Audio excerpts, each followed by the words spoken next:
아멘. 박수 치겠습니다. 할렐루야.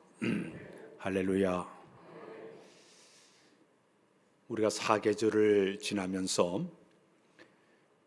가을이 되게 되면 여러 가지를 생각하는 계절을 우리가 지나게 됩니다. 가을을 흔히 사색의 계절이라고 얘기하고 있습니다. 생각을 많이 하는 계절이에요. 싱싱하고 생생했던 나뭇잎이 하나둘 떨어진 것을 바라보게 되면 인생의 무상함을 느끼는 계절이 가을입니다. 갑자기 몸이 추워지게 되면 인생의 추운 겨울을 맞이하기 위해서 새로운 다짐과 결단과 각오를 갖게 되는 것이 이 가을에 나타나는 모습이라고 볼 수가 있습니다. 가을을 남성의 계절이라고 그렇게 얘기합니다. 봄을 여성의 계절이라고 얘기합니다. 이게 뭐 때문에 그렇게 가을이 남성의 계절이냐? 이 가을이 되면 햇볕이 너무 짧아지기 때문에 우리 사람들의 몸에 햇볕을 많이 못 받다 보니까 우리 마음속에 항우울성 호르몬이 점점 줄다 보니까 우울한 마음을 갖게 된다고 합니다.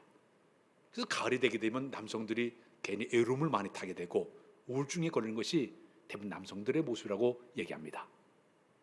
봄에는 여성들이 많은 이제 햇빛을 많이 받다 보니까 호르몬이 증가되다 보니까 아주 활동적으로 활동하기 때문에 봄은 여성의 계절이라고 그렇게 이야기를 하고 있습니다. 우리가 가을이 되게 되면 제일 먼저 떠오르는 단어가 있다고 하면 천고마비 계절이라고 얘기합니다. 천고마비는 하늘은 높고 말이 살찌는 계절이다, 그렇게 표현하고 있습니다. 가을을 갖다가 등하가친의 계절이라고 얘기합니다. 등하가친은 책을 더 가까이 하면서 독서의 계절이 바로 가을이라고 얘기합니다. 그동안 무더워서 사람들이 책을 가까이 하지 못했지만 선선한 가을 바람을 맞으면서 책을 읽기 좋은 계절이 바로 이 가을이에요. 우리 교회에서 연도 저 구본당의 저 2층에 가면 저희 교회 도서관이 있습니다. 한 7,000권이 넘는 책이 있습니다. 문제는 책을 안 빌려가서 문제예요. 책을 많이 읽어야 우리 실적이 올라가는데 이번 주에서부터 연들이 도서관을 쭉 보시면 좋은 책들 있으면 집에 가져서 열심히 좀 읽어서 우리 도서관 운영에 좀 실적이 올라가게끔 그렇게 해주시면 대단히 감사하겠어요. 더욱이 우리 믿는 사람들은 이 가을에 성경을 더 깊이 보고 많이 읽는 이런 시간들을 가지시기를 바랍니다. 자, 그 가운데 이 가을이 우리에게 주는 여러 가지 의미 가운데 세 가지의 의미가 있다고 하면 첫 번째, 이 가을은 따스할까요? 결실의 계절이다. 다시, 결실의 계절이다. 봄철에 사람들이 씨를 뿌려놓게 되면 여름눈을 지나면서 싱싱하게 무성하게 다 자란 다음에 가을이 되게 되면 큼실한 열매를 거둬들입니다. 밤도 거둬들이고 고구마도 거둬들이고 호박도 거둬들이고 사과도 거둬들이고 배도 거둬들이고, 이렇게 사람들이 가을이 되게 되면 결실의 계절을 맞이해서 수확을 거둬들이게 됩니다. 고3 학생들이 이제 다음 달이 되게 되면 수능고사를 보게 돼요. 3년 동안 열심히 공부한 것을 평가를 받아서 자기가 그 점수를 가지고 원하는 대학에 들어가요. 이 가을이 되게 되면 결실의 계절, 자기의 모든 걸 평가받는 계절이 바로 이 가을입니다. 우리 인생도요, 사람들이 살아가면서 7, 80년 쭉 살아가면서 이 40대, 50대가 가을과 똑같아서 결실의 때입니다. 40대, 50대 되게 되면 자기가 젊은 시절에 자기가 쌓았던 모든 경험과 지식과 노력만큼 40, 50대 되게 되면 그때는 내가 일한 만큼의 수확을 거둔 기간이 바로 이 40대, 50대예요. 만약 젊은 시절에 내가 열심히 일하지 않냐고 판판히 놀았으면요, 40, 50대 가을철 기간에는 가진 것이 아무것도 없어요. 결실을 못 맺어요. 그러나 내가 노력을 많이 하게 되면 그만큼 40, 50대 되게 되면 그만큼 모든 사는 것도 내가 편안하게 살 수 있고 풍족하게 살게 되는 것이죠. 우리나라에 1963년도에서 1955년 사이에 태어난 사람들을 갖다가 이 사람들 베이비 부모 시대라고 얘기합니다. 우리나라가 6.25 전쟁이 끝난 다음에 그때 아이들이 급격히 증가를 했어요. 현재 나이가 60세에서 70세 사이에 있는 사람 갖다가 베이비 부모 시대라고 얘기를 합니다. 우리나라의 이 인원수가 한 720만 정도 된다고 합니다. 전 인구의 14%를 차지하고 있는데, 근데 이 세대에 태어난 사람들이 잘 나가는 계층도 있지만은 대부분 상당수가 대단히 어려움을 겪고 산다고 얘기합니다. 첫 번째 이유가 뭐냐면 우리나라의 사회 속도가 점점 빨리빨리 이렇게 빨라지다 보니까 적응하기 힘든 세대라고 그래요. 요즘 컴퓨터 열심히 컴퓨터도 쳐야 되죠. 휴대폰 해야 되죠. 이 모든 사회가 너무너무 이렇게 하다 보니까 이 따라가기 힘든 그 시절에 있는 사람들이, 요 베이비부모 시절 사람들이 거기에 걸려 있다고 얘기합니다. 두 번째는 한창 일할 나이에 개인의 능력을 떠나가지고 퇴직을 강요당하고 명퇴를 당하고 대부분 다 이 직장을 잃어버린 세대가 바로 그 시대 사람들의 모습이라고 얘기를 해요. 근데 더욱이 요 시대가 되게 되면, 요 때의 나이가 되게 되면 자녀가 결혼을 하게 되고, 그리고 또 이제 결혼하게 되고 아이들의 교육비에 돈이 상당히 많이 들어가는 시기가 바로 그 시기예요. 그런데 퇴직을 앞두고 있다 보니까 자녀에게 모든 것을 잘 혜택을 주지 못하기 때문에 굉장히 마음 아파한 시대가 바로 요 시대의 사람들의 모습이에요. 자녀 교육비에 돈을 다 쓰다 보니까, 자녀가 결혼할 때 돈을 다 투자하다 보니까 당신은 노후에 대책이 없는 거예요. 더욱이 가정 안에서 노부모를 모신 사람들은요, 이 노부모를 섬겨야 되죠, 자녀 섬겨야 되죠. 이러다 보니까 아주 경제적으로 굉장히 힘든 시대의 사람들이 베이비부모 시대라고 그렇게 이야기를 하고 있습니다. 노부모와 자녀 사이에서 지쳐서 허덕인 세대가 바로 이 베이비부모 시대의 사람들이에요. 그러니까 이때 나이에 한참 결실을 맺어야 되는데 결실을 못 맺다 보니까 이런 결과가 나오게 되는 것이죠. 자, 이렇게 우리가 인생을 살아가면서 이 결실의 계절에 정확하게 결실 못하게 되면 힘들게 어렵게 사는 것이 우리의 모습이라고 볼 수가 있습니다. 신앙생활에 있어서도 우리가 이제 교회 생활을 하다 보면은 내가 예수 그리스도를 믿고 열심히 시간을 들이고 연륜을 쌓게 되게 되면 어느 정도 교회에서 인정을 받게 돼요. 존경을 받게 돼요. 그다음에 교회에서 어떤 분은 장로님으로, 권사님으로, 안수자면 자기의 직분을 얻게 됩니다. 이때가 바로 결실을 얻은 거예요. 그럼 결실을 얻었으면 내가 모든 교인들에게 인정을 받아야 되는 시기예요. 존경받는 시기예요. 아름다운 미덕이 있는 이 상태가 바로 이때가 40, 50대, 50대, 60대 이런 하나의 모습이라고 볼 수가 있어요. 그러나 만일에 내가 오랫동안 신앙생활을 해왔는데 직분도 받은 내가 결실을 함답게 맺지 못하게 되면, 만일 사람들에게 숭숭언대고 뒤에서 손가락질 하게 되면 이것처럼 부끄러운 일이 어디 있겠습니까?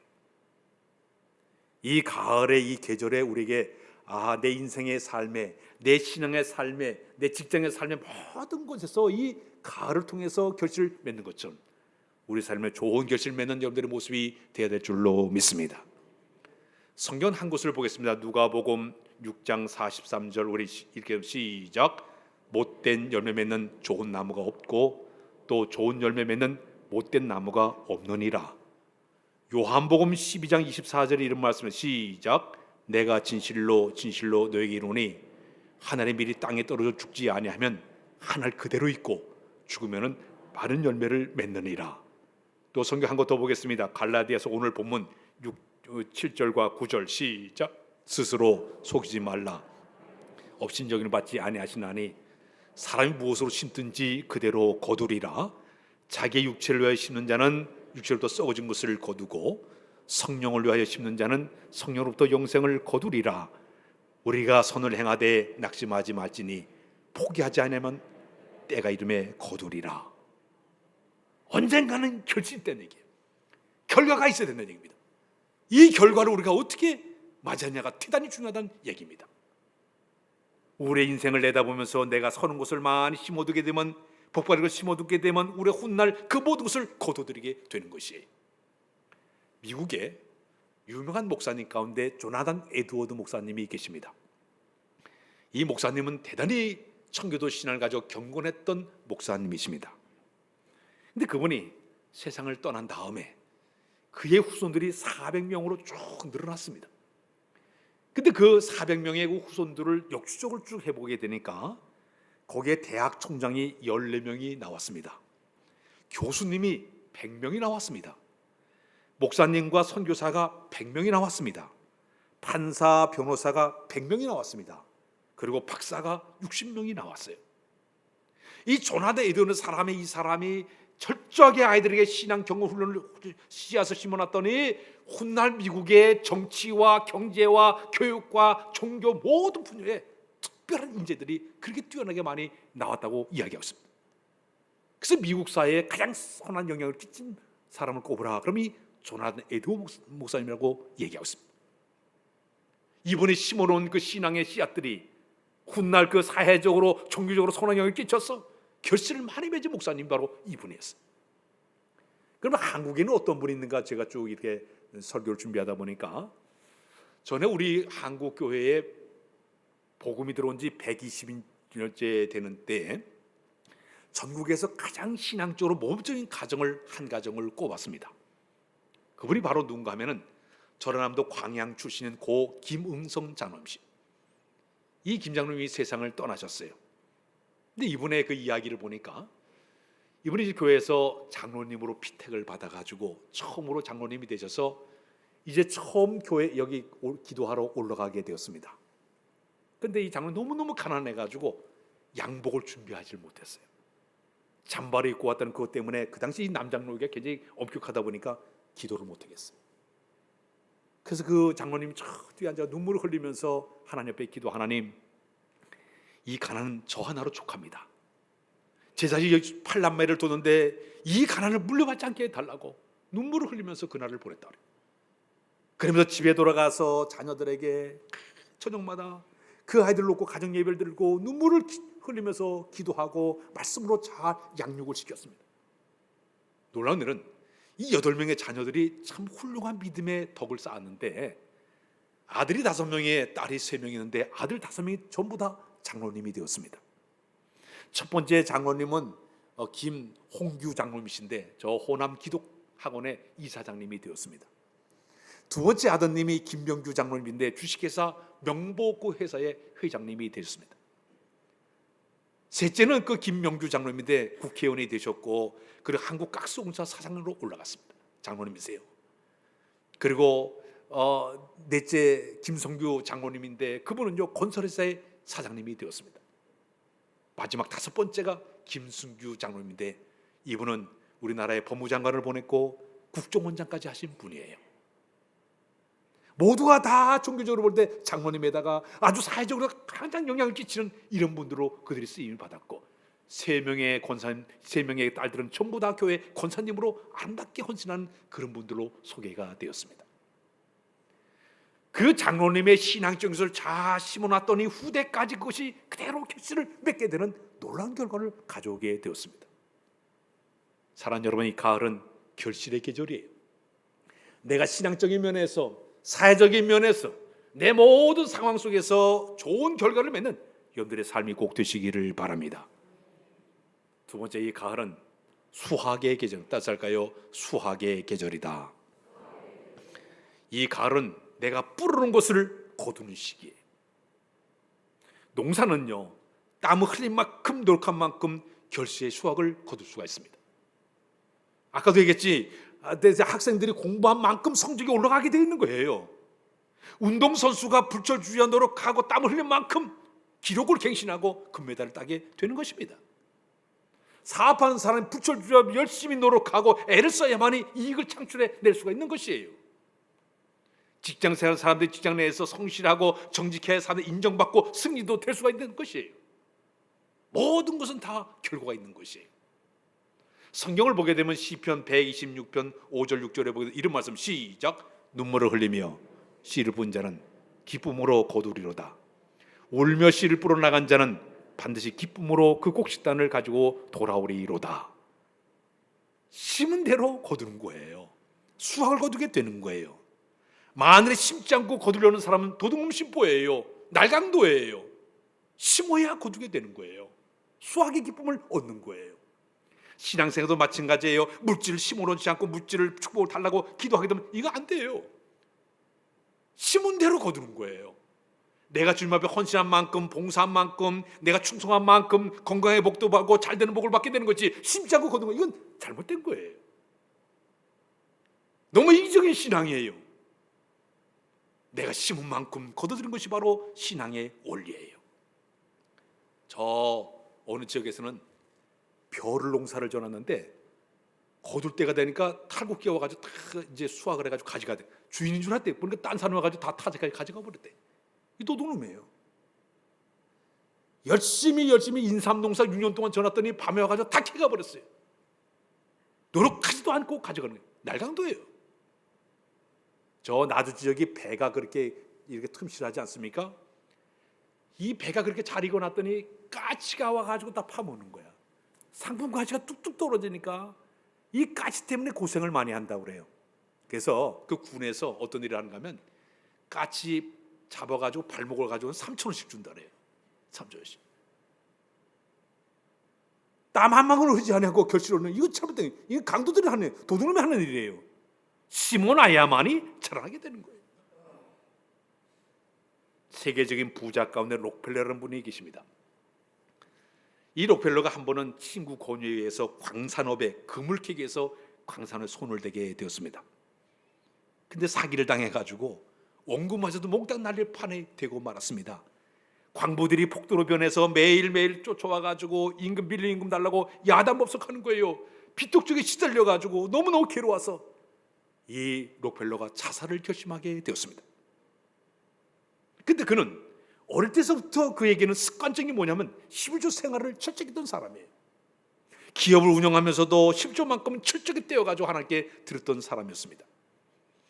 그는 황량한 그 광산의 폐광산에 엎드려가지고 하나님 앞에 눈물을 흘리면서 하나님 앞에 기도하기, 하나님, 저는 지금 하나님 말씀에 1점이라기 틀리지 않는 것을 알고 있습니다. 내가 지금까지 온전한 11조를 이렇게 드리지 않았습니까? 근데 왜 제게 이런 시련을 주고 있습니까? 저에게 살아계신 하나님의 증거를 보여달라고 눈물 흘리면서 그가 기도하기를 시작했습니다. 한참 그가 몸을 펴 기도하는데 마음속 깊은 곳에 성령님의 음성이 들려왔습니다. 때가 되면 거두리라, 거두리라. 그러면서 더 깊이 파라, 더 깊이 파라 음성이 들려오는 거예요. 록펠러는 그 말씀을 꽉 붙잡고 폐강을 다시 이제 그가 파기를 시작했습니다. 주변 사람들이 다 와가지고 미쳤다고 얘기합니다. 정신 나갔다고 얘기합니다. 수근수근대고 있습니다. 반대하는 사람도 있었어요. 그러나 자기 마음속에 성령님의 지시를 따라가지고 열심히 파기 시작했는데 놀라운 일은요, 광산을 파는데 금이 나오는 곳에 갑자기 펑 고물이 터지는 거예요. 석유가 터졌습니다. 일야 그는 석유 왕이 돼서 전 세계 최고 부자가 되지 않았습니까? 그가 11조 생활 동안 철저하게 심어놓은 태로 세계 부자에까지 올라가는 축복받은 사람이 바로 이 록펠러라는 그런 분이에요. 우리 하나님은 정확하신 분이에요. 심은 거두게 될 줄로 믿습니다. 신앙 안에서 심는 일은 반드시 하나님은 다 기억하고 계세요. 계산하고 계세요. 이것이 바로 하나님의 축복의 원리예요. 옛날에는 지금은 그 필름이 없어지만 코닥 필름이라고 이렇게 감아가지고 사진 찍는 그 코닥 필름이 있었습니다.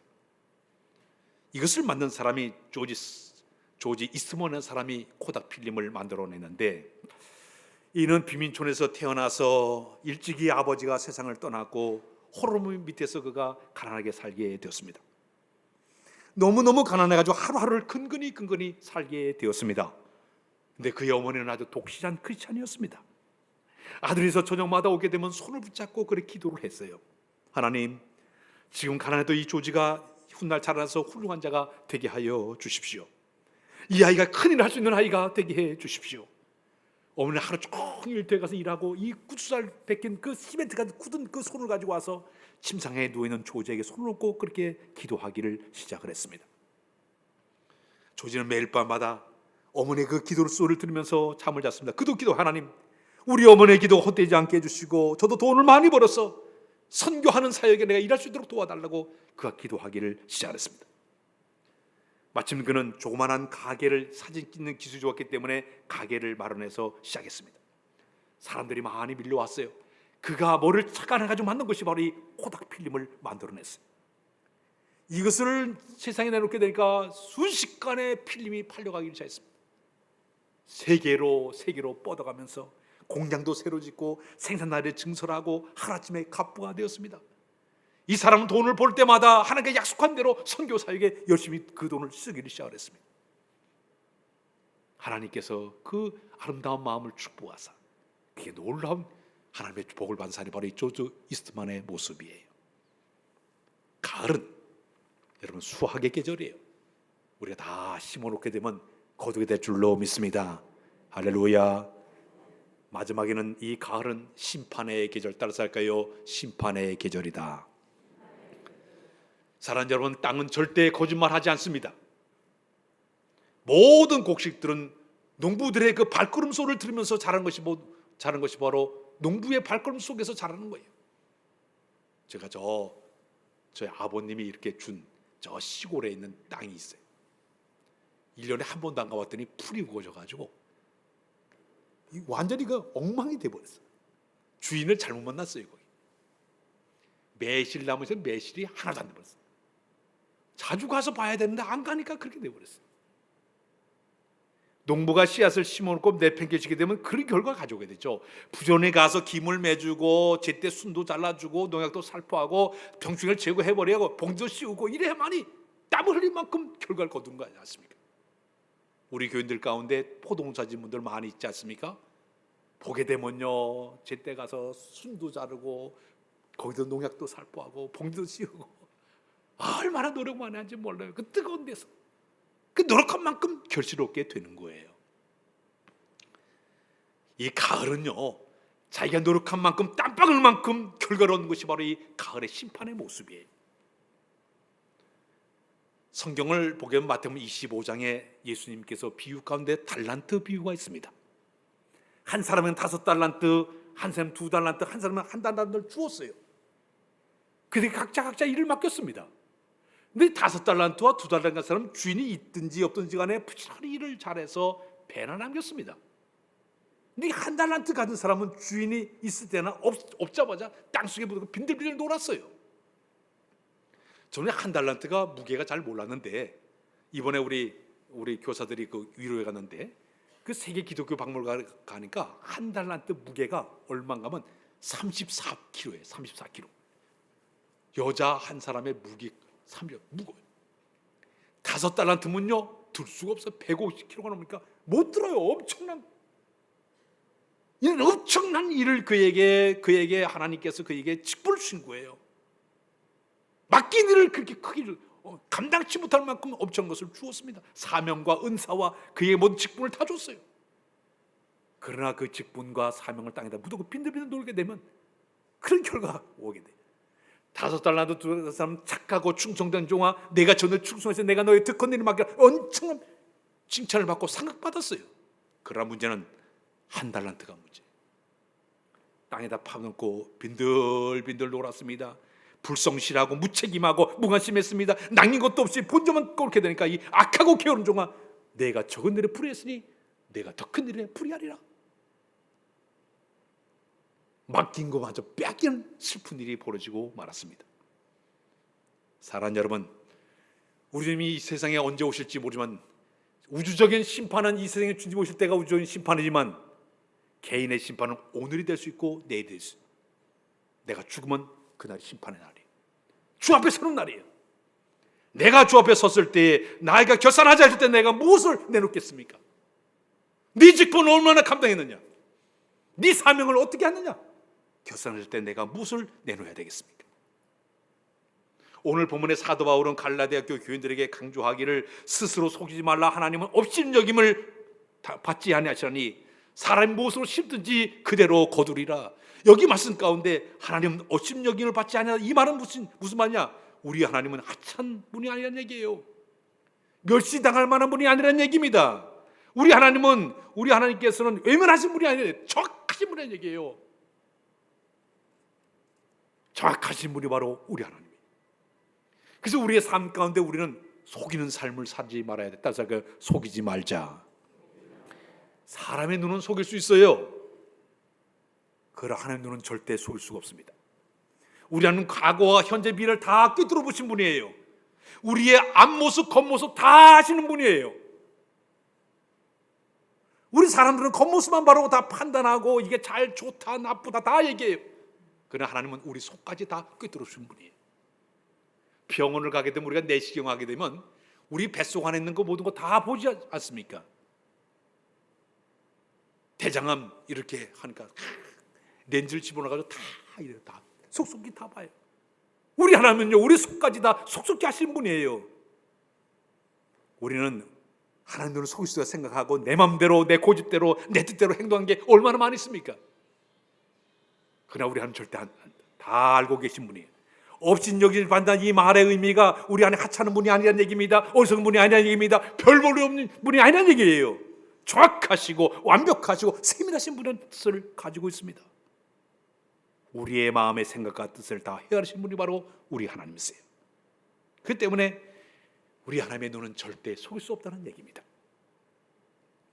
군대를 가게 되면 제가 군 생활할 때 우리 부대의 행정반 앞에 돌이 하나가 서 있었어요. 그 돌에 뭐라고 써있는가 하면 안 볼 때 더 잘하자, 그렇게 써놨어요. 왜 그런 말을 썼는가? 이 군인들이 뭐 군대 가가지고 그 당시에 36개월도 하고 뭐 그랬는데 군 생활하면서 가만히 보니까 하루만 그냥 때우기만 하면 돼. 그래도 국방부 시계는 돌아가죠. 제대겠지. 그러니까 요령 피우는 데는 이거야.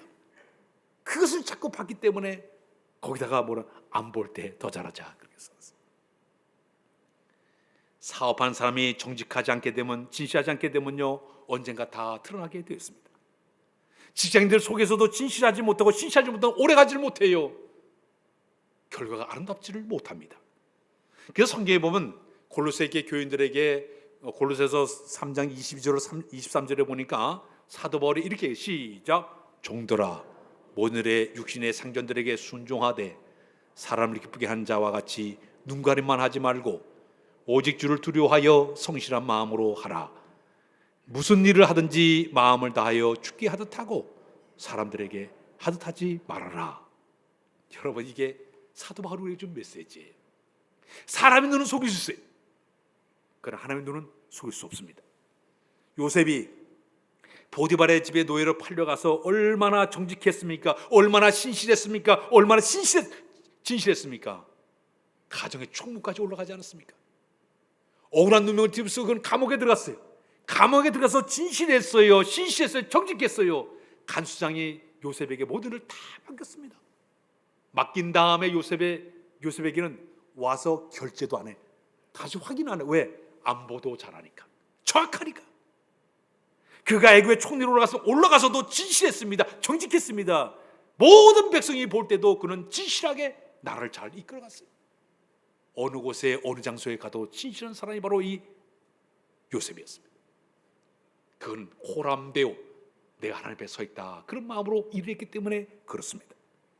다시 저 베들레헴 들판에서 양을 칠 때 얼마나 신실했습니까? 얼마나 성실했습니까? 진실했어요. 정직했어요. 신앙적으로 볼 때는요, 얼마나 깨끗한 영성을 가지고 있었는지 몰라요. 그러자 하나님께서 이 다윗을 갖다가 딱 선택을 해서 이스라엘 나라의 왕으로 딱 세우셨습니다. 그러면서 이 다윗의 별명이 뭔지 아십니까? 저는 내 마음에 합한 자라 별명을 얻게 되었습니다. 다윗의 신앙 고백은 이런 고백이에요. 시편 119편 1절로 4절에 보게 되면 이런 말씀, 우리 다 같이 읽어볼까요? 시작. 여호와여 주께서 나를 살펴보셨으므로 나를 아시나이다. 주께서 내가 앉고 일어섰음을 아시고 멀리서도 나의 생각을 밝히 아시오며 나의 모든 길과 내가 눕는 것을 살펴보았으므로 나의 모든 행위를 익히 하시오니 여호와여 내 혀의 말을 알지 못한 것이 하나도 없으시니이다. 그 다음에 쭉 내려가 7절에 보면 이런 얘기가 있습니다. 7절에 시작. 내가 주의 영을 떠나 어디로 가며 주의 앞에서 어디로 피하리까. 이게 다윗의 신앙 고백이에요. 여호와 하나님이 나를 바라보고 계신데 내가 어찌 하나님 앞에 내가 진실할 수, 이런 불성실한 삶을 살 수 있겠느냐. 이게 다윗의 신앙이었습니다. 요즘 사람들이 하루를 살게 되면요, 직장에 출근한 사람이 하루에 CCTV에 찍히는 게 한 200번 정도 찍힌다고 그래요. 길에서도 찍히고 건물에 들어가 찍히고 사방에 한 이 CCTV에 다 찍힌다고 그래요. 북한에 저 미사일을 만들고 뭐 한다 하더라도 인공위성을 통해서 감시하고 있어요.